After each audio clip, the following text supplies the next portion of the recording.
This here is a spring check valve. I really like this because it's clear. It doesn't need to be clear, but it just gives me peace of mind to be able to see what's actually going on. I like that. These little flexible elbows, these are excellent. There's also a rubber seal in there, which makes it nice and watertight. I thought I was going to need like 4 of these for the recirculating shower system, which was really tight just behind the shower where the water supply hooked up. I definitely needed these, otherwise it would have been too large at the wrong angle. You know, these being able to swivel is excellent. And I think I bought a 10-pack on Amazon, and I'm using I think I'm using all of them. They're excellent.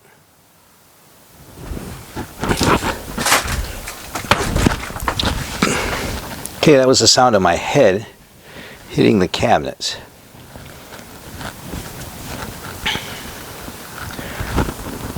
All right.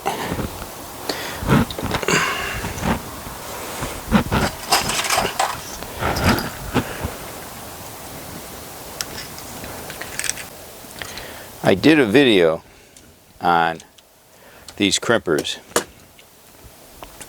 so if you're interested in my thoughts on the best way of putting your plumbing together, which you know just by watching this video, is with these stainless steel crimp fittings. One of the reasons for that is no electricity is required, and I can just be at the side and crimp these. If I'm in a tight space, I can fit these and get in there and crimp them. Some of the pressure fittings that compress around it, these pressure rings, you have to be able to get at the end, and you're not always able to get a tool at the end to expand that fitting and slide it over. Much more likely to be able to get at the side. So that's why I decided on these fittings. Plus, if I was going to use those expansion fittings, I would end up buying one of those electric tools, and that requires electricity. So if I had a problem and I had a leak and my battery wasn't charged up, oh dear, that would not be a good scene at all.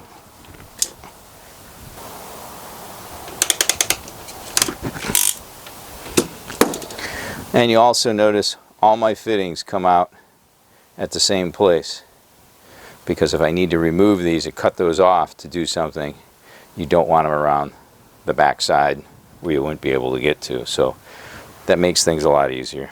You could always grab this with a pair of pliers and crank it around and spin it around, most likely. But if we plan it out right, we won't have that problem. So now this is going to go there, but we're going to throw a little more of this on there. This has that rubber seal on it, which I think does most of the work sealing this up.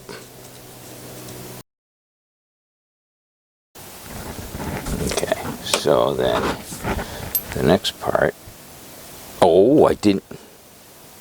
Look at that. I almost forgot my stainless steel clamps right there.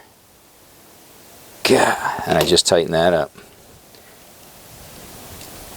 And that's what happened when I was doing the recirculating shower prototype in the garage. I just didn't notice. I actually put the clamp on there, but I never cinched it down.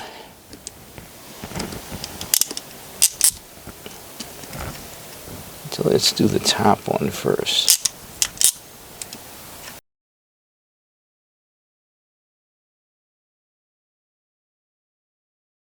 Oh man, that's perfect. Gosh, hose is going to go in here. just like that. And we're going to move this back. It's going to go just like that. Yeah, that works. That's a beautiful thing.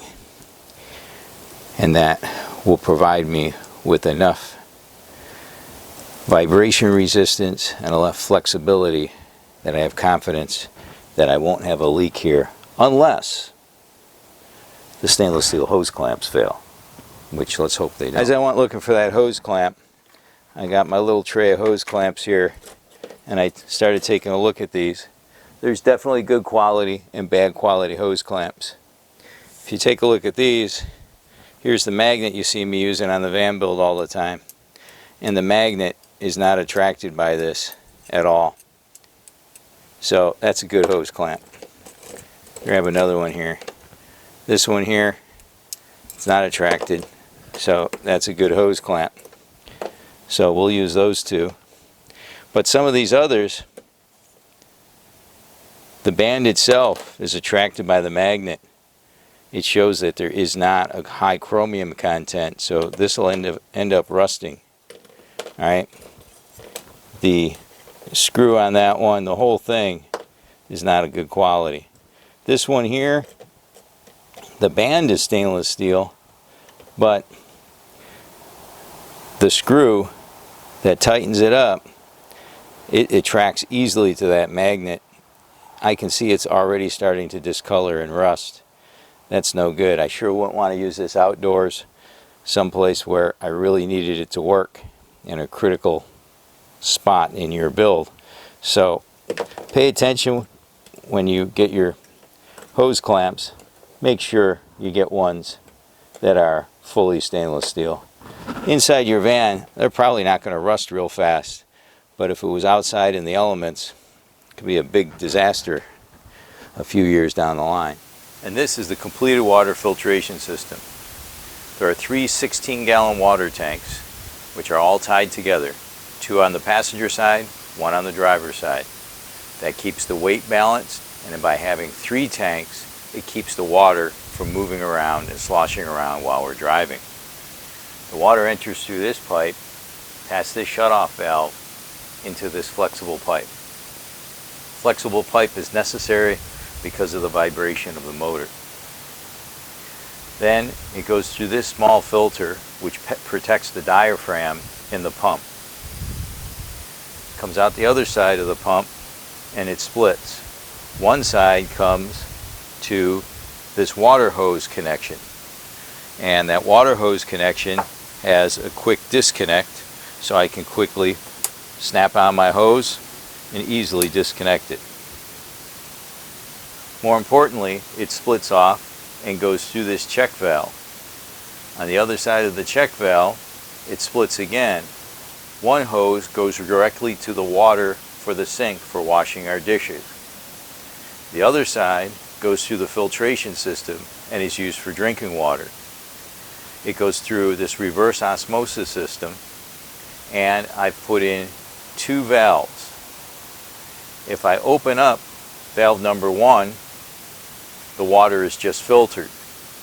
If I close valve number 1 and open valve number 2, the water comes through the filters and through the reverse osmosis system and fills this tank. I would use that reverse osmosis capability when we got our water from a questionable source, a lake or a stream. Then I'd know it's as purified as the water that I drink at home. This reverse osmosis system also includes a UV sterilizer. All the water that goes through the filtration system and or the reverse osmosis system goes through the UV sterilizer. The UV sterilizer requires 120 volts and this transformer, which plugs in up here in this outlet and is run by the 3000 watt inverter. So that's the complete system that keeps us safe as far as our drinking water. Hopefully this video has given you some ideas. If it's helped you out, please give it a thumbs up, subscribe, and hopefully you'll watch our next video. Thank you for watching.